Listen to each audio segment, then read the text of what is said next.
Hey guys, it's Emilio Espinoza with Espinoza & Associates, and here on another segment of our Mentorship Series.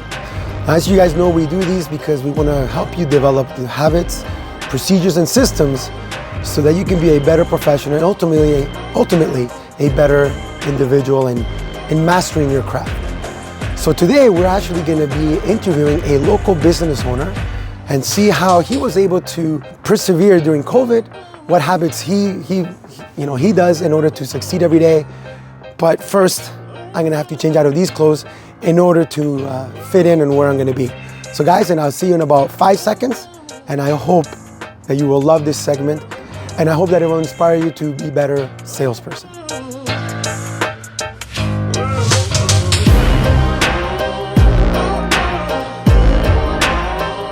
Hey guys, as you guys can see, I'm all changed, ready to go. And I have the pleasure and I actually have the distinct privilege, and I know how busy this man is because he's a very busy man. He runs one of the most popular gyms in the GTA. And I'm here with Neno Vojic, one of the co-owners of Skyfitness. Neno, welcome to our segment. Thank you. Really appreciate it. I know how busy you are, so we're gonna, and for those of you that maybe, I'm not sure if you know this, but the reason we're doing this is it's a mentorship series. And I've been coming to your gym now for quite some time, and I always see you here early in the morning, which is nice to see when the owner is grinding it out. And I want you to share the story with the people because I know what you went through when COVID shut things down. So I think this is going to be an inspiring story and an inspiring segment for those of you who are entrepreneurs, those of you who are sales professionals, those of you that are just working at even a 9 to 5. What this guy has done to, I guess, even come out of that is it's an inspiring story to myself. So I want you to just maybe give our viewers a little bit of an introduction and a little bit of a history of Skyfitness. Okay. As a co-owner of Skyfitness, we opened up. So here's the history of it. This club used to be called Planet Workout prior to us taking it over. I used to take my clients into this gym and train them. And after a few months of coming in religiously, there's obviously the club needed a lot of update. It needed a complete facial. Okay. So I was curious. I was curious to see if this place would, sell, if we had an option to buy it, if that was an option, because that was my passion. The narrative to fitness is obviously health and wellness and vanity. Right. Without those three, fitness just doesn't play a part in people's lives. And it's important one way or another, whether it's mental, whether it's physical, whether it's just stress release. Right. People come in here because it's an outlet. So I had the opportunity of, purchasing the company. Cindy and I both did. And we decided that we were going to make this a go. And I had a vision. Now, just out of curiosity, did it look at all like it does today? Absolutely not. Absolutely not. It literally, to say the least, is if you walked in and you were paying $10 a month, you would know why you're paying $10 a month. Okay? So the payment reflected on the quality of everything. Well, I mean, you look, in all fairness to the prior business owner, this was not his focus. Right. He had other businesses, and he didn't have anybody running the business, and it completely was a 24-hour business that it needed a complete revamp. Okay. Knowing that, I saw some opportunities. This was a location open for 16 years. People be driving down, whether it was Ridgeway up to Laird Road and Vega, they would watch this. You would see Planet Workout for so many years, and I thought, if there's a new name, all of a sudden it will pique the interest of the traffic. So I thought just the walk-in traffic alone, I should be able to do okay. Knowing that our LA Fitness was just across the street, it was quite the gamble, because LA Fitness being as big as they are, it's a corporate company, and when you deal with corporate companies, you can't fight a battle with them. Right. And it wasn't something I was trying to do. This is, like I said, this was a passion of mine.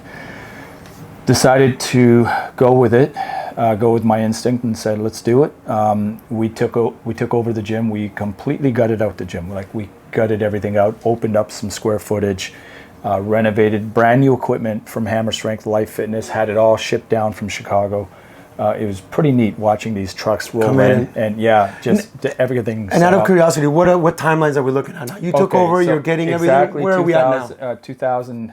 Well, it was 2020 December. December of 2000. No, 2019. So December 20. Okay. So we're clear. You took over. Yes, and then December 4 months in, we renovated. It took us 4 months. March 6th, we opened up. Okay. No, actually, no. Sorry. March 9th, we opened up. March 9th of 2020. All right? Not knowing that 6 days later, we would have to shut our doors because of COVID. Wow. Okay. So that was unbeknownst to everyone. We didn't know what was going on. Nobody knew. Here I am, excited. Wow, I just got this new business, put everything into it. We were ready to go, excited as hell. And then 6 days later, we have to shut down, which we thought at the time was only 2 weeks, if you remember. Right, it was because we're looking short term. That's right. No problem. Well, the 2 weeks ended up to be a month, ended up to be 2 months.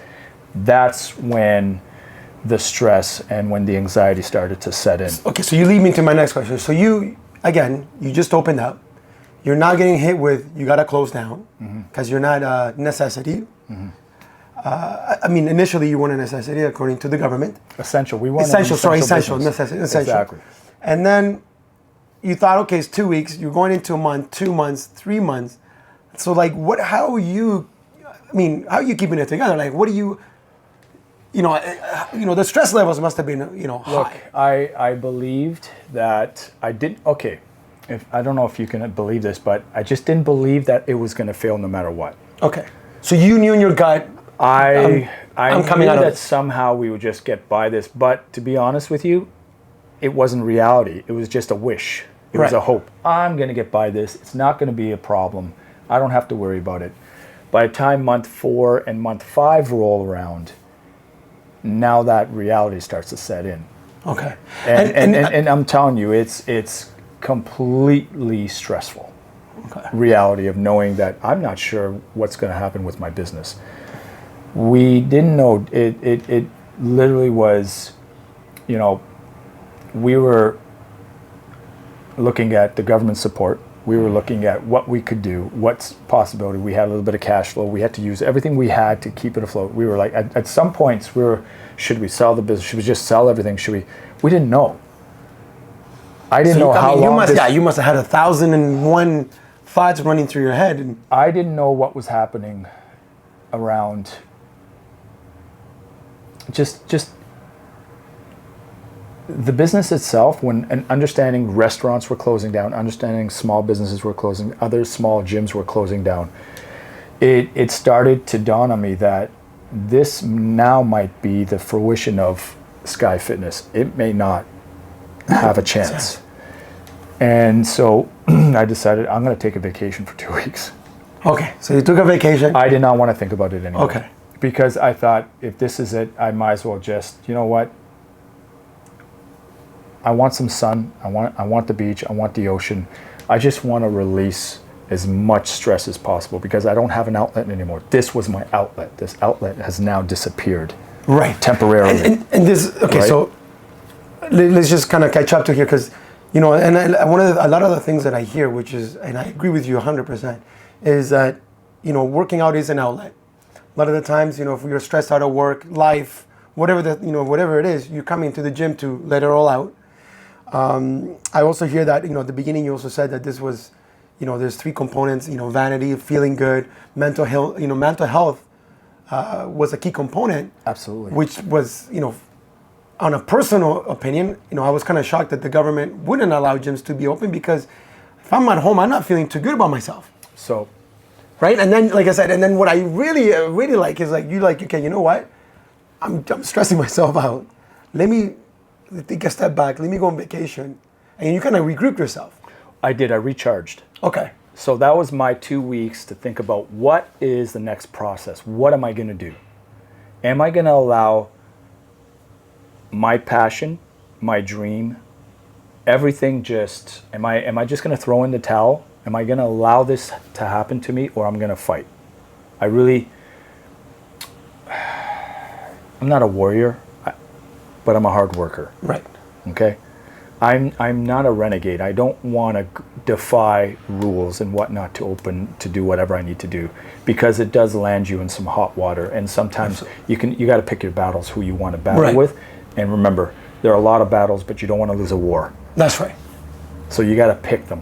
If you know you're going to lose some, I'd rather lose that than lose the war, because once you do that, you don't. The comeback is it's almost impossible, right? And maybe never a reality anymore. Right. Okay. So I decided, you know what? I had so many, and I'm telling you, I had so many DMs of people talking about their stress levels, their anxiety, how they need the gym, and how they're willing to pay anything for me to open up my back door. Anything, just because they were in a bad mental state. When I'm telling you, I had $1,000 offers per month. I could have taken it. I had over 100 of $1,000 offers per month. I could have taken it and made money that way.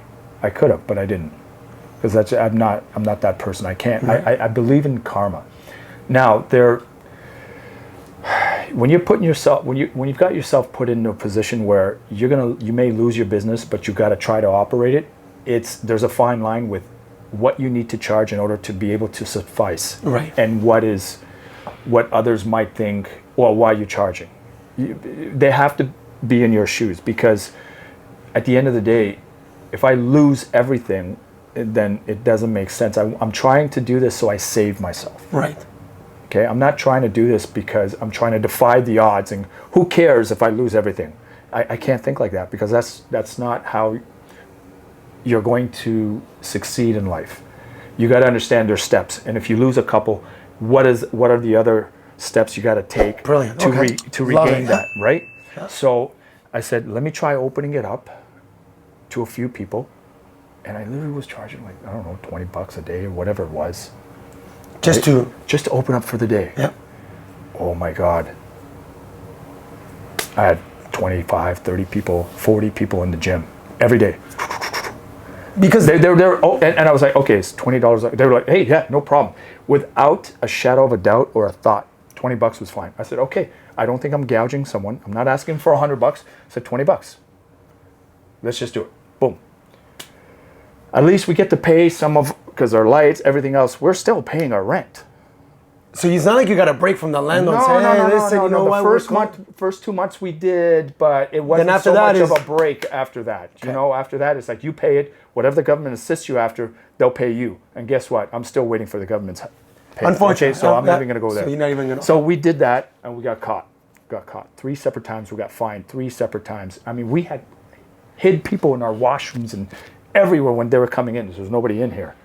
But sink or swim, right? It's sink or swim. So I tried about 3 times, and it failed over the course. And then you remember when we opened up briefly, and then we closed again, and then we had that stupid pie chart, which made no sense.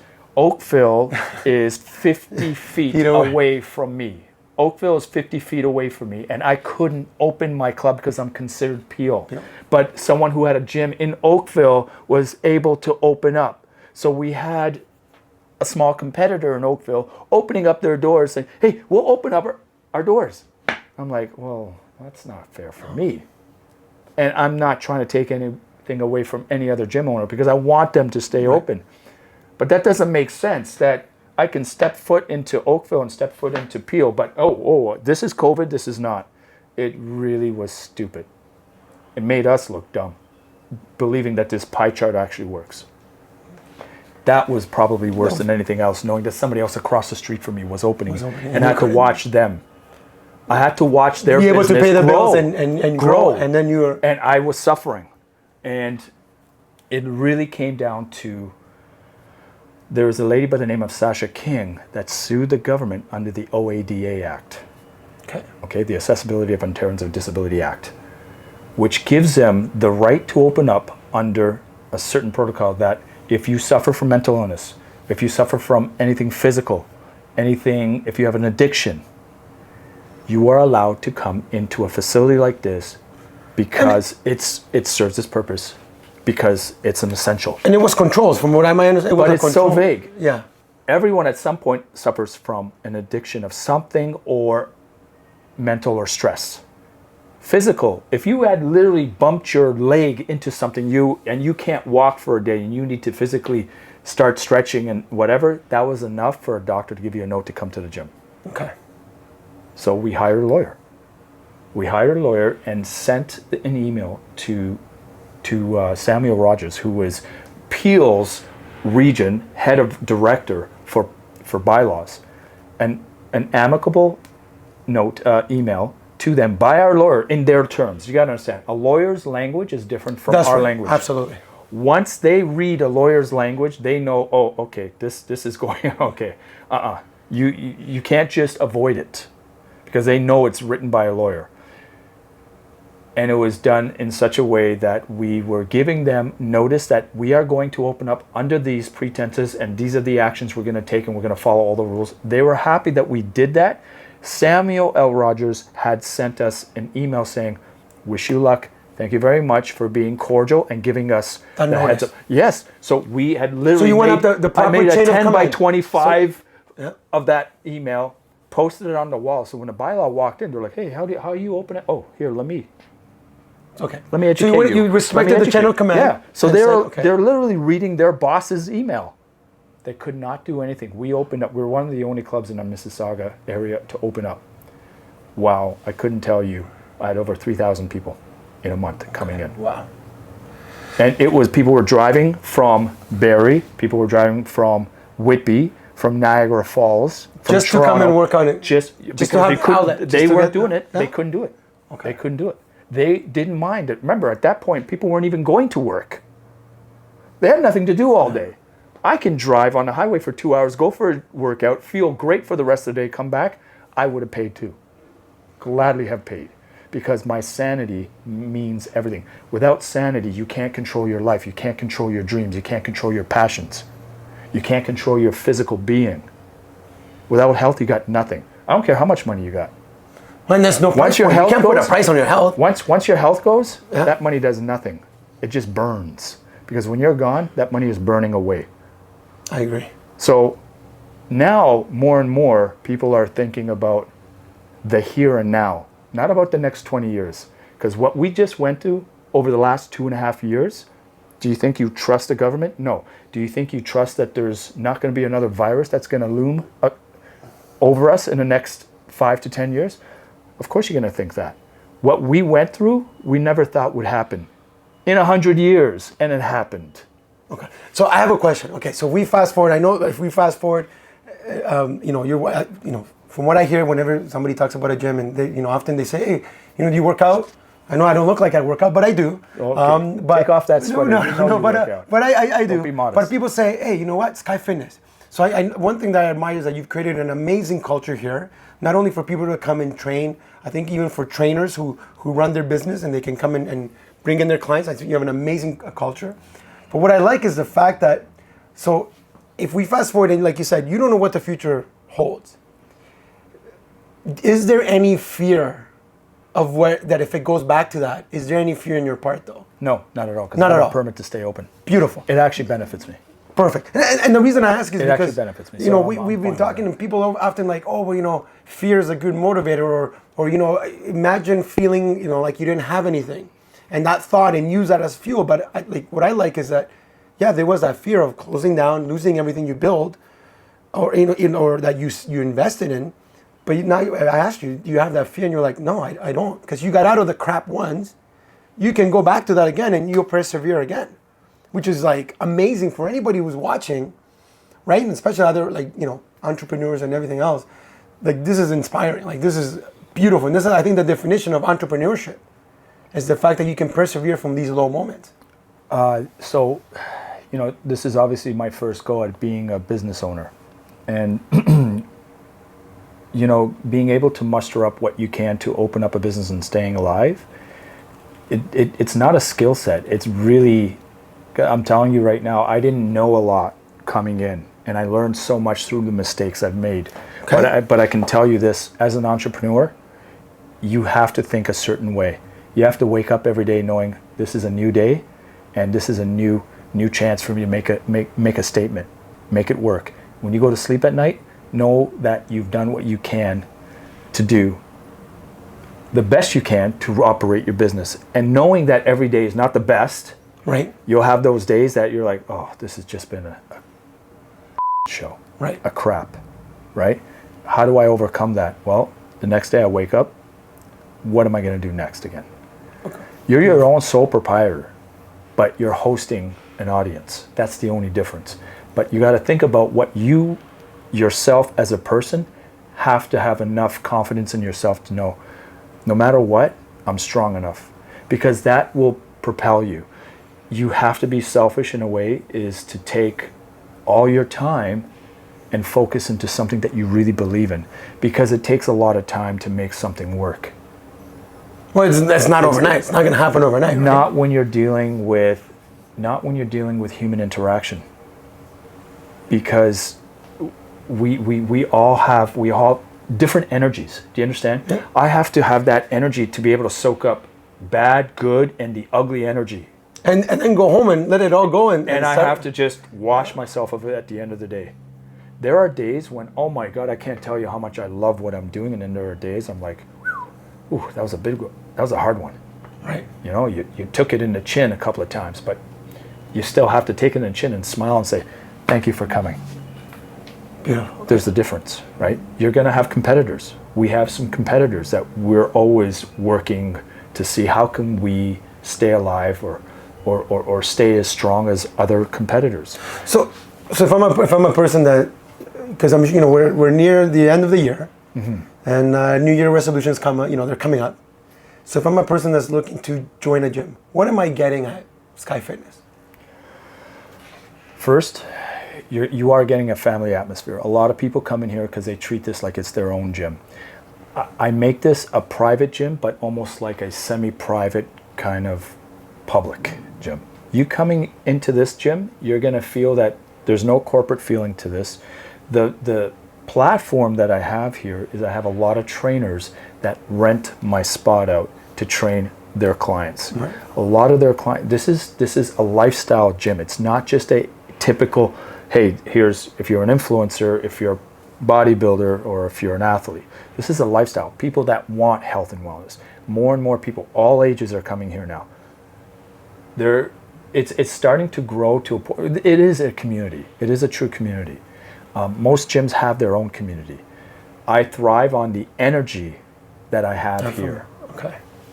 People come in here, that positive energy, the vibe, that's what is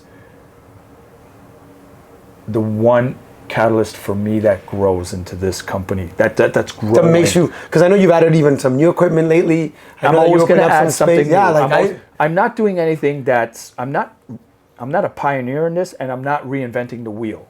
If I add equipment, okay. If I add equipment, it's not equipment that any other gym doesn't have.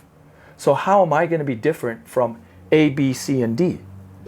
It's the people that come here and how they feel about it.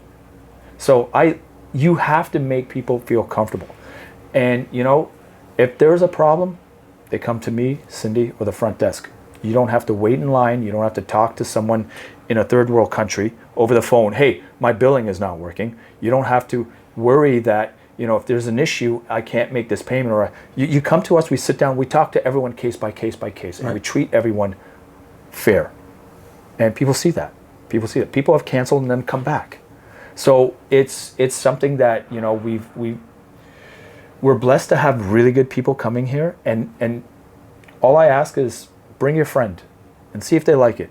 So if you have two friends that come and work out here, the chances of you staying here is longer. The chances of you growing a community is better, and then people kind of meet and mingle. Yeah, sometimes maybe a little bit too much, but it is what it is. It's a gym. Well, it's a gym. It's an outlet, right? It's an outlet. But you know what? People are working out.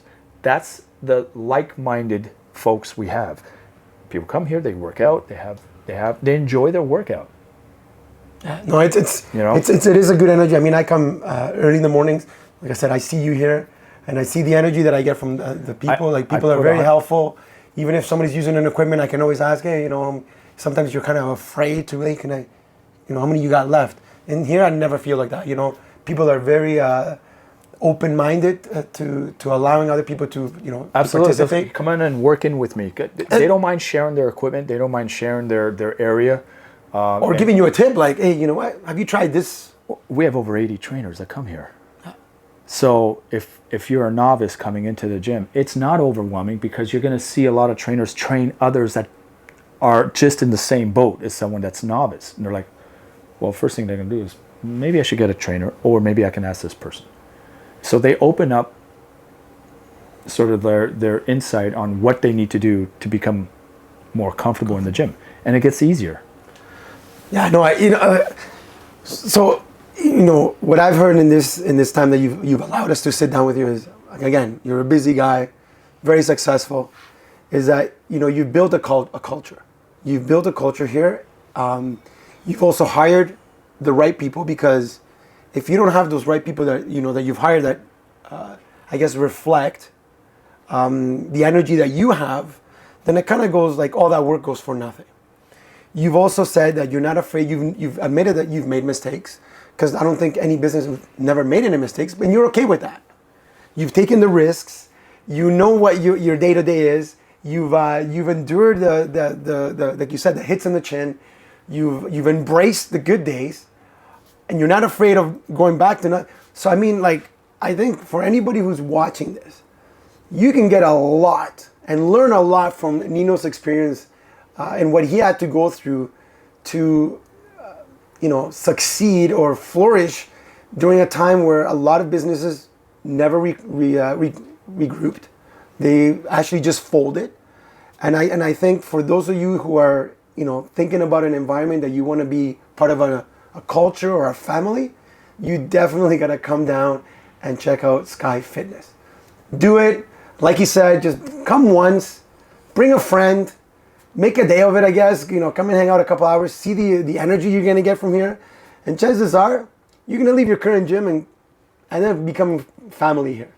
And if you say that you've watched us on what show is it? So we're gonna be on Espinosa and Associates. This is our Espinosa and Associates real estate team on Instagram. So if you guys mention Espinosa and Associates, I'll give you a free guest pass for the day. Perfect. So mention Espinosa and Associates, get a free guest pass for the day. Come try it out. Guaranteed you're gonna join. You're gonna probably sign on the spot, and you're gonna become part of a family that's, again, helps out each other. Really appreciate you doing this, Neno. And like I said, guys, a lot to learn, and get off your butts and get in here and check these guys out. Thanks again, Neno. Appreciate it. My pleasure. Absolute pleasure. Thank you.